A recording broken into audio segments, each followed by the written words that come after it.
हरे कृष्णा, राधे राधे। सबसे पहले आप सभी को कार्तिक मास की अनंत अनंत शुभकामनाएं। आज से आप हमारे चैनल पर प्रतिदिन नियम से कार्तिक महात्म्य के सभी अध्याय सुनेंगे। कार्तिक मास का क्या महत्व है, कार्तिक स्नान की विधि, कार्तिक मास में पूजन वंदन किस प्रकार करना चाहिए, क्या करना चाहिए, क्या नहीं करना चाहिए, यह सभी आप कार्तिक महात्म्य के पहले अध्याय में ही जान लेंगे। तो यह सब जानने के लिए आप पूरा अध्याय ध्यानपूर्वक सुनिएगा। तो शुरू करते हैं कार्तिक महात्म्य का पहला अध्याय। एक समय नैमिषारण्य क्षेत्र में वास करने वाले 88,000 ऋषियों ने सर्वशास्त्रों के ज्ञाता श्री सूत जी से पूछा कि हे प्रभु, इस घोर कलयुग से रक्षा का कोई सरल और सुगम उपाय बताइए। तब सूत जी बोले कि हे श्रेष्ठ ऋषियों, इस प्रश्न को सबसे पहले श्री नारद जी ने जगत पिता श्री ब्रह्मा जी से पूछा था। नारद जी ने कहा था कि हे पितामह, कृपा करके कलयुग से रक्षा और प्राणी मात्र का कम किए का अधिक फल पा सके ऐसा कोई उपाय बताइए। कलयुग में कौन सा देव सर्वफलदायी है, कौन सा तीर्थ सबसे अधिक पुण्यदायी है और कौन सा महा सबसे श्रेष्ठ है। कृपा करके यह सब बताइए जिससे कि लोगों का हित हो सके। तब ब्रह्मा जी ने कहा कि हे वत्स, लोक हित से किया गया तुम्हारा यह प्रश्न बड़ा उपयोगी है। मैं विस्तार से तुम्हें इसका उत्तर दूंगा। ब्रह्मा जी ने कहा, हे पुत्र, देवों में कौन बड़ा है कौन छोटा है यह कहना तो बहुत कठिन है। इसी प्रकार तीर्थों में भी प्रत्येक तीर्थ का अपना अलग महत्व है और पूरे वर्ष में 12 महीने ही बहुत महत्वपूर्ण है। फिर भी हे नारद, उस परम पिता परमात्मा के विष्णु स्वरूप को साधकों ने सबसे श्रेष्ठ माना है। इसी प्रकार तीर्थों में बद्रीनाथ धाम और मासों में कार्तिक मास को उत्तम माना गया है। तब नारद जी ने कहा कि हे पितामह, जो भक्त किसी समय विशेष में व्रत, दान, कथा, कीर्तन अथवा शास्त्रों का पठन पाठन करना चाहे तो इसके लिए कौन सा समय सबसे शुभ है, कौन सा महीना सबसे शुभ है, किस समय किए गए कार्य शीघ्र फलदायी होते हैं। तब ब्रह्मा जी ने भगवान श्री कृष्ण का स्मरण करते हुए कहा, हे वत्स, मैं तुम्हें भगवान श्री विष्णु को सबसे अधिक प्रिय कार्तिक माह का महात्म्य सुनाता हूँ। इस माह में भगवान विष्णु की प्रसन्नता के लिए जो भी व्रत या पुण्य कर्म किए जाते हैं उनका कभी नाश नहीं होता।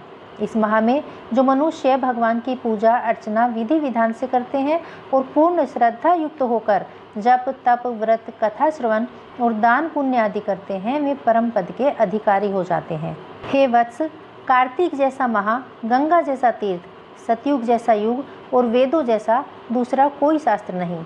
इसी प्रकार अन्न जैसा दूसरा कोई दान नहीं। न्याय और परिश्रम से कमाए हुए धन को दान करने के लिए कार्तिक मास ही सबसे उत्तम है। इस जैसा दूसरा कोई माह नहीं। हे नारद, इस महीने में श्रद्धालुओं को नित्य प्रति ब्रह्म मुहूर्त में स्नान करना चाहिए और फिर भगवान वासुदेव का स्मरण करना चाहिए। हे ऋषि श्रेष्ठ, कार्तिक मास में दीपदान का भी विशेष महत्व है। तुलसी और आंवले के पूजन के फल का तो कहना ही क्या है। भगवान शालिग्राम की प्रसन्नता के लिए तुलसी और आंवले का पूजन भी जरूर करना चाहिए। हे देव ऋषि, कार्तिक माह में प्रातःकाल ब्रह्म मुहूर्त में भगवान विष्णु का पूजन करना मोक्षदायी होता है। किसी पवित्र नदी, तालाब, सरोवर अथवा कूप जल से स्नान कर पूजा करना, पाठ अथवा कथा सुनना चाहिए और किसी सुपात्र याचक को दान देने से श्रद्धालु व्यक्ति के पितरों का भी उद्धार हो जाता है। हे नारद, कार्तिक मास में जो श्रद्धालु भगवान विष्णु का कमल पुष्पों से पूजन करता है वह जन्म जन्म के पापों से मुक्त हो जाता है। कार्तिक मास में जो श्रद्धालु भगवान विष्णु के 12 अक्षर मंत्र ओम नमो भगवते वासुदेवाय का जाप करते हुए प्रत्येक जाप के साथ भगवान श्री विष्णु को एक तुलसी पत्र अर्पित करता है, वह मोती दान करने जैसा फल पाता है। जो श्रद्धालु भगवान श्री विष्णु की आरती का प्रसाद स्वरूप प्रभु की मूर्ति के सम्मुख तुलसी दल अर्पित करता है, उसे सहज ही भगवान की कृपा प्राप्त हो जाती है। और जो श्रद्धालु तुलसी दल पहले भगवान को चढ़ाएं और फिर प्रसाद रूप में स्वयं ग्रहण करें, उसके शरीर की शुद्धि हो जाती है। हे पुत्र, कार्तिक मास में भगवान के नाम स्मरण की बड़ी महिमा है। कार्तिक मास में सर्व पापहारिणी श्रीमद् भगवद गीता का पाठ भी अवश्य पढ़ना चाहिए। ब्रह्मा जी ने कहा कि हे देव ऋषि, कार्तिक मास में व्रत करने का इच्छुक व्यक्ति ब्रह्म मुहूर्त में उठे, नित्य क्रमों से निवृत्त होकर किसी नदी, सरोवर या कुएं आदि पर जाकर स्नान करे। यदि ऐसा संभव न हो तो घर पर ही शुद्ध जल से स्नान करके व्रत का संकल्प उठाए। हे नारद, पूजा अर्चना में संकल्प का बड़ा महत्व है। यह श्रद्धालु व्यक्ति की निष्ठा को बलवान बनाता है। यदि कोई श्रद्धालु स्वयं संकल्प न उठा सके तो पुरोहित की सहायता ले लेनी चाहिए। इसके बाद श्री राधा जी के साथ श्री कृष्ण भगवान की मूर्ति सामने रखकर श्रद्धा भक्ति से उनका पूजन करना चाहिए।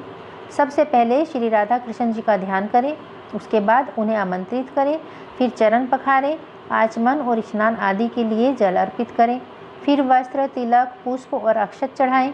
इसके बाद धूप व दीप दिखाएं। उसके बाद श्रद्धापूर्वक नैवेद्य अर्पित करें और फिर पान और सुपारी अर्पित करें। फिर प्रदक्षिणा कर भगवान को नमस्कार करें। नमस्कार करने के उपरांत भगवान को तुलसी मंजरी अर्पित करनी चाहिए। यह कार्तिक पूजन की षोडशोपचार विधि है। हे नारद, इस प्रकार भगवान का पूजन करने से व्रत का पूर्ण फल प्राप्त होता है। हे महर्षि, इस बात को तुम्हारे अतिरिक्त और कौन समझ सकता है कि भगवान तो भावना के भूखे हैं। इसलिए श्रद्धालुओं को बड़ी श्रद्धा और भक्ति के साथ भगवान का पूजन करना चाहिए। कार्तिक मास का यह संकल्प संयम और श्रद्धा से पूरा करने वाला व्यक्ति मनचाहा फल प्राप्त करता है। इस प्रकार हे नारद, भगवान विष्णु को कार्तिक माह सदैव ही प्रिय है। इस माह में भगवान विष्णु जी का ध्यान करते हुए कोई भी पुण्य कार्य किया जाए तो उसका फल अवश्य मिलता है। सभी योनियों में से मनुष्य योनि को सर्वश्रेष्ठ तथा दुर्लभ कहा गया है।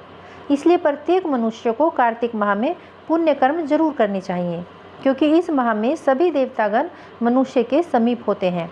इस माह में देवता मनुष्य द्वारा किए गए स्नान, व्रत, वस्त्र, भोजन, चांदी, स्वर्ण, भूमि आदि दिए गए दान को विधि पूर्वक ग्रहण करते हैं। इन सभी में से अन्नदान, जो कि सभी पापों का नाश करता है, उसका अत्यधिक महत्व है। कार्तिक माह में मनुष्य जिस किसी मनोकामना से दान अधिक करता है वह उसे अक्षय रूप में अवश्य प्राप्त होता है। यदि कोई मनुष्य दान देने में असमर्थ हो तो उसे कार्तिक माह में प्रतिदिन भगवान के नामों का स्मरण करना चाहिए तथा गंगा जी में स्नान करते हुए कार्तिक माह की कथा पढ़नी चाहिए। ऐसा करने से मनुष्य पुण्य का भागी बनता है। इस माह में भगवान को प्रसन्न करने के लिए किसी भी मंदिर में भजन कीर्तन करना चाहिए, स्वयं दीपदान करना चाहिए अथवा दूसरे के दीपक की रक्षा करनी चाहिए। भगवान का सारूप्य तथा मोक्ष पद प्राप्त करने के लिए तुलसी और आंवले के वृक्ष को भगवान स्वरूप मानकर उसका पूजन करना चाहिए। जो मनुष्य कार्तिक माह में जमीन पर सोता है उसके सभी पाप युगों युगों के लिए नष्ट हो जाते हैं। मनुष्य अरुणोदय काल में जागकर गंगा में स्नान करके करोड़ों जन्मों के पापों को धो डालता है। गोविंद गोविंद हरे मुरारे, गोविंद गोविंद मुकुंद कृष्णा, गोविंद गोविंद रथांग पाणे, गोविंद दामोदर माधवेति। कार्तिक महीने में प्रतिदिन इसी प्रकार भगवान का कीर्तन करना चाहिए। कार्तिक माह में गीता जी का पाठ करने से भी बड़ा पुण्य प्राप्त होता है। 7 समुद्रों तक की पृथ्वी को दान करके जो फल प्राप्त होता है वही फल कार्तिक माह में स्नान और दान का है। कार्तिक माह में अन्नदान को सर्वश्रेष्ठ कहा गया है, क्योंकि यह संसार अन्न के आधार पर ही जीवित रहता है। इसलिए कार्तिक माह में जितना हो सके अधिक से अधिक अन्नदान जरूर करना चाहिए। कार्तिक माह में दीपदान का भी अत्यधिक महत्व है। इस माह में दीपदान करने से स्त्रियों और पुरुषों द्वारा जन्म से लेकर अभी तक अर्जित सभी पाप कर्म नष्ट हो जाते हैं। हे नारद, सभी देहों में मानव देह पाना बड़े सौभाग्य की बात है। इस दुर्लभ मानव योनि को पाकर पुनः निम्न योनि में न जाना पड़े, ऐसी इच्छा रखने वाले व्यक्ति को चाहिए कि वह कार्तिक माह का व्रत जरूर करे, श्रद्धा और भक्ति से भगवान की पूजा करे और इस भवसागर को पार कर देवत्व को प्राप्त करे। कार्तिक माह का व्रत धारण करने वाले प्रत्येक विष्णु भक्त को चाहिए कि वह तन मन से अपने गुरु की सेवा करे। किसी संतोषी ब्राह्मण को पत्नी सहित सादर आमंत्रित कर उनका सत्कार करे, प्रेम पूर्वक उन्हें भोजन कराए और वस्त्र, छाता, जूता, रत्न, स्वर्ण आदि भेंट कर उनका आशीर्वाद ग्रहण करें। ये देवऋषि, कार्तिक मास में किए गए ये सभी पुण्य कार्य अक्षय फलदायी होते हैं। इनका पुण्य फल कभी समाप्त नहीं होता। कार्तिक महात्म्य में प्रथम अध्याय पूर्ण हुआ। बोलिए दामोदर भगवान की जय, बोलिए वासुदेव भगवान की जय। हरे कृष्णा, राधे राधे।